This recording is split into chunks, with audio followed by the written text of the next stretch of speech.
Assalamualaikum warahmatullahi wabarakatuh. Salam hebat Bapak Ibu guru penggerak. Alhamdulillah hari ini kami dari kelompok 2 kelas B telah menyelesaikan salah satu tugas di ruang kolaborasi penugasan kelompok modul 1.1 mengenai refleksi filosofis Ki Hajar Dewantara. Ini dalam rangka menghadirkan pemikiran Ki Hajar Dewantara di lingkungan sekolah. Tugas kelompok ini alhamdulillah bisa selesai berkat kerjasama our team. Ada saya sendiri, ada Pak Nanang Yuliana, kemudian ada Pak Ahmad Junaidi, ada Pak Beni Subiantoro, kemudian ada Ibu Rina Herliana dan Ibu Iis Solihat. Berkat tentunya bimbingan dari fasilitator kami, Ibu Tri Novita Indriyani. Kekuatan konteks sosiokultural yang sejalan dengan pemikiran KHD. Nah, di sini ada salah satu pendapat Ki Hajar Dewantara bahwa kekuatan konteks sosiokultural itu juga sangat berpengaruh dalam membentuk karakter bangsa. Karakter bangsa merupakan hasil dari pengalaman hidup dan nilai-nilai yang dianut oleh masyarakat. Oleh karena itu, untuk membentuk karakter bangsa yang baik, perlu adanya pemahaman dan penghargaan terhadap nilai dan norma yang ada di masyarakat. Nah, di sini ada konteks sosio budaya sebagai landasan etika dalam pemikiran KHD, kemudian ada konteks sosio budaya dalam pembentukan identitas individu, ada konteks sosiokultural sebagai faktor dalam pemecahan masalah, kemudian konteks sosial budaya sebagai faktor dalam pembentukan kebijakan publik, dan kekuatan konteks sosio budaya dalam membentuk karakter bangsa terhadap nilai dan norma yang ada di masyarakat. Pertama, ada kerangka pemikiran Ki Hajar Dewantara. Salah satunya adalah bagaimana beliau memaknai pendidikan dan pengajaran. Menurut beliau, pendidikan adalah tempat persemaian benih-benih kebudayaan dalam masyarakat. Nah, pendidikan itu menciptakan ruang bagi peserta didik untuk bertumbuh secara utuh, dan tujuan pendidikan itu untuk menuntun segala kodrat yang ada pada anak-anak agar mereka dapat mencapai keselamatan dan kebahagiaan setinggi-tingginya. Dalam proses menuntun, anak diberi kebebasan, namun pendidik sebagai pamong, pembimbing dalam memberi tuntunan, arahan agar anak tidak kehilangan arah dan tentunya tidak membahayakan dirinya sendiri. Ki Hajar Dewantara juga mengingatkan kepada pendidik untuk tetap terbuka, namun tetap waspada terhadap perubahan-perubahan yang terjadi.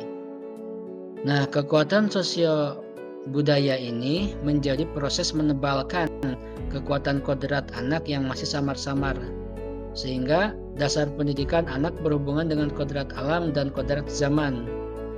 Kemudian ada budi pekerti ini merupakan keselarasan keseimbangan hidup antara cipta, rasa, dan karya.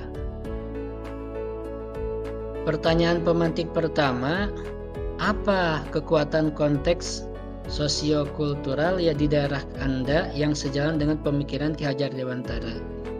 Nah, setelah kami menganalisa, berdiskusi, konteks sosio budaya yang di daerah tentunya Salabintana yang berada di Kecamatan Sukabumi, Kabupaten Sukabumi, ini namanya itu sangat unik karena ini daerah Salabintana ini merupakan sentra wisata Kabupaten Sukabumi yang lokasinya lebih mudah diakses dari kota. Namun daerahnya masih alami dan masih banyak sekali potensi yang dapat dieksplor tentang kebudayaan masyarakatnya. Di sana ada tentunya tradisi-tradisi yang unik yang tentunya selaras dengan pemikiran Ki Hajar Dewantara. Di sini ada peta Salabintana Kecamatan Sukabumi yang berada di Kabupaten Sukabumi. Itu tepatnya kalau kita daerah namanya tuh di Kota Sukabumi mengambil jalur yang ke atas. Ini luar biasa, pemandangannya masih asri, kemudian suasananya masih dingin gitu ya, karena memang di situ luar biasa tumbuh-tumbuhannya dan lingkungannya masih terjaga, terawat dengan baik. Secara geografis, Slabintana ini berada di wilayah dataran tinggi dengan memiliki kesuburan tanah yang cocok, khususnya untuk pertanian. Sehingga sebagian besar penduduknya bermata pencaharian sebagai petani. Yang kedua, memiliki destinasi wisata alam. Di antaranya ada Taman Slabintana, Pondok Halimun, Waterpark, penginapan, dan jalur pusat wisata kuliner di Sukabumi. Kemudian terdapat berbagai area pertanian, mulai dari sayuran, bunga, yang diekspor ke luar negeri dan untuk pemasaran domestik.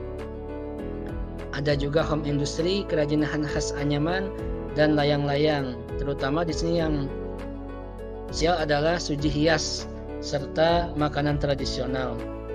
Lingkungan masyarakatnya sangat religius karena terdapat banyak pesantren besar yang ternama, misalnya ada An-Nizam, Sikoyatur Rahman, Az-Zainiyah, Nur Ali, dan masih banyak lagi yang lainnya.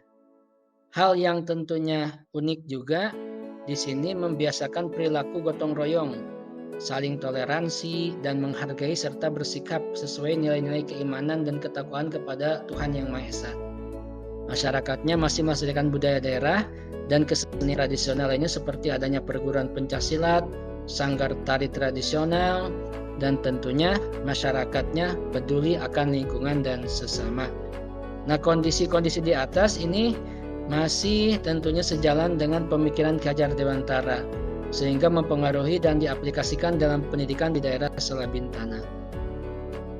Destinasi wisata alam di sini salah satu contohnya ada yang asri, ada Taman Slabintana, kemudian ada Pondok Halimun. Ini tentunya cocok untuk healing Bapak Ibu ya.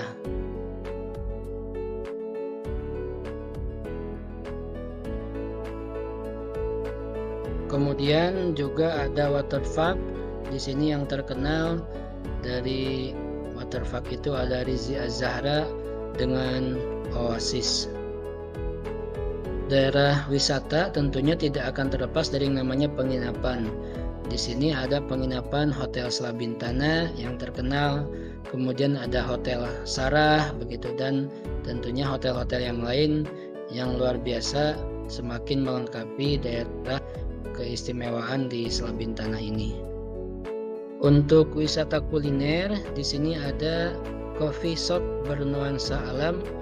Di sini kita santai, kemudian bisa merenung sambil tentunya bisa menikmati bagaimana khas kopi di Sono Coffee namanya ya.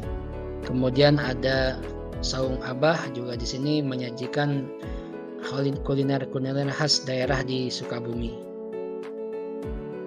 Pertanian yang tentunya terkenal di Slabintana ada Maya Wortel.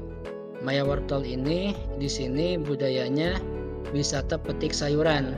Jadi para pengunjung itu boleh panen sepuasnya, bayar semaunya. Nah, di sini tentunya luar biasa. Wortel ini menjadi daya tarik wisata untuk datang ke Slabintana. Juga yang untuk memanjakan mata ada kebun bunga. Ini luar biasa, bunga-bunga yang indah dan menawan di sini menjadi daya tarik sendiri untuk daerah Slabintana ini. Untuk home industry di sini yang terkenal ada Suji Hias. Jadi Suji Hias ini adalah salah satu ikon dari daerah Slabintana yang alhamdulillah ini beberapa tahun kebelakang ini diekspor sampai ke Korea.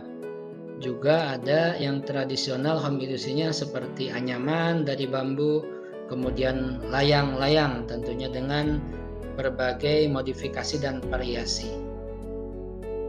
Makanan tradisional di daerah Slabintana yang populer itu ada opak dengan aneka bentuk dan warna tentunya yang menarik. Kemudian ngenginang, ada permen jahe yang bisa menyegarkan dan menghangatkan tentunya. Di Slabintana ini ada beberapa pesantren ikon Slabintana, bahkan ikon di Sukabumi. Salah satunya adalah Pondok Pesantren An-Nizam yang luar biasa memiliki banyak santri yang tentunya memberikan nuansa religi kepada masyarakat. Ada pondok pesantren Az-Zainiyah, ini luar biasa, bergerak di bidang pendidikan dan sosial yang luar biasa. Juga ada pondok pesantren Sikayutur Rahman. Sikoy ini luar biasa, memberi warna tersendiri terhadap masyarakatnya menjadi tentunya religi. Kemudian yang kedua, pertanyaan pemantiknya, bagaimana pemikiran KHD ini dapat dikontekstualkan sesuai dengan nilai-nilai luhur kearifan budaya. Nah, di sini hal yang relevan menjadi penguatan karakter murid sebagai individu sekaligus sebagai anggota masyarakat pada konteks lokal sosial budaya di daerah Anda. Untuk menuntun anak mengenali potensi daerah dan siap untuk memanfaatkan keunggulan potensi daerahnya, maka di sini ada beberapa hal yang tentunya menjadi catatan. Yang pertama ada berkolaborasi dan studi visit dengan masyarakat yang memiliki keahlian dalam bidang pertanian untuk membuat kebun sekolah dan membudidayakan tanaman hias. Yang kedua, berkolaborasi dengan salah satu pihak pengelola wisata dalam melaksanakan kegiatan pembelajaran dan kegiatan ekskul di tempat wisata langsung. Ketiga, studi visit dan studi tour ke tempat-tempat home industry, misalnya berkunjung ke tempat kerajinan anyaman, layang-layang, suji hias, pabrik tahu, dan ke tempat pembuatan makanan tradisional lainnya seperti permen jahe, opak, ranginang, dan lain-lain.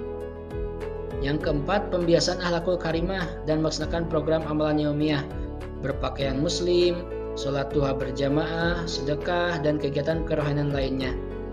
Kemudian memilah dan mengolah sampah, misalnya memilah sampah organik dan non-organik, recycle, membuat tentunya karya dari bahan bekas, mengolah pupuk organik dari sisa makanan, dan yang paling penting aktif mengikuti kegiatan organisasi dan ekskul yang sesuai dengan bakat dan minat siswa, misalnya ada pramuka yang wajib, ekskul tari, seni bela diri, pencaksilat, dan lain-lain. Selanjutnya memakai pakaian tradisional kebaya dan menggunakan bahasa daerah setiap hari Kamis. Ini pengenalan dan pelestarian permainan dan makanan tradisional. Tantangan yang kami hadapi di sini memang belum pahamnya konsep pemikiran KHD sehingga kegiatan pembelajaran belum berpihak pada siswa. Sulitnya berkolaborasi dan dalam kegiatan masih ada siswa yang belum disiplin. Maka solusi hasil diskusi kami mengantarkan ini solusinya antara lain memperbaiki komunikasi dan kolaborasi dengan semua pihak. Kegiatan pembelajaran sesuai dengan minat dan bakat siswa, diberikan kemerdekaan dalam proses dan hasil tugas yang diberikan, membuat kesepakatan sehingga siswa menjadi disiplin. Kegiatan belajar sesuai kodrat zaman dengan memanfaatkan platform digital. Salah satu kegiatan yang cukup terkenal di Selabintana di sini ada pencak silat. Jadi generasi muda diajarkan bagaimana untuk bela diri, kemudian ada silat juga mengandung unsur religi di sini. Nah, yang kedua ada gambaran bagaimana pembiasaan akhlak mulia. Salah satunya adalah membiasakan siswa sholat duha berjamaah. Kegiatan selanjutnya recycle, yakni bagaimana mengubah tentunya barang-barang yang sudah tidak terpakai menjadi barang bernilai sehingga mempunyai nilai keunikan tersendiri. Nah, di Selabintana juga ini tentunya kesenian tradisional masih membudaya. Ada tari kreasi, bagaimana anak itu dengan tingkat kreativitasnya itu berlatih tari kreasi. Ada pupuh Sunda juga, tentunya kita sebagai orang Sunda namanya itu mengenal bagaimana aksara Sunda. Dalam melestarikan permainan tradisional di sini Selabintana ini masih tentunya para anak didiknya dikenalkan, dibudayakan bagaimana mereka mencintai permainan tradisional dari mulai oray-orayan, kemudian jajangkungan, sondah gitu ya, dan lain-lain sehingga mereka mencintai permainan tradisional yang berada di daerah Selabintana. Pertanyaan pemantik ketiga, sepakati satu kekuatan pemikiran KHD yang menebalkan laku murid di kelas atau sekolah Anda sesuai dengan konteks lokal sosial budaya di daerah Anda yang dapat diterapkan. Dalam dunia pendidikan, konsep KHD atau kekuatan pemikiran yang menebalkan laku murid di kelas atau sekolah sangatlah penting. Penerapannya dapat membantu siswa untuk mengembangkan kemampuan berpikir kritis dan analitis, meningkatkan rasa percaya diri, serta memfasilitasi kerjasama dan kolaborasi yang lebih baik. Dan kelompok kami telah menyepakati satu kekuatan pemikiran Ki Hajar Dewantara yang menebalkan laku murid di kelas atau sekolah sesuai dengan konteks lokal sosial budaya di daerah Sabinta yang dapat diterapkan adalah pendidikan adalah tempat persemaian benih-benih kebudayaan dalam masyarakat. Contohnya, menebalkan laku murid di situ salah satunya adalah membudayakan tanaman hias dan seni kreativitas merangkai tanaman hias suji. Jadi tanaman hias suji ini alhamdulillah di masyarakat daerah Sabintana sudah berhasil menembus tentunya ekspor ke Korea. Terima kasih, semoga tentunya tugas kelompok modul 1.1 ini bisa bermanfaat. Mohon maaf bila ada kekurangan. Billahi taufiq wal hidayah. Assalamualaikum warahmatullahi wabarakatuh.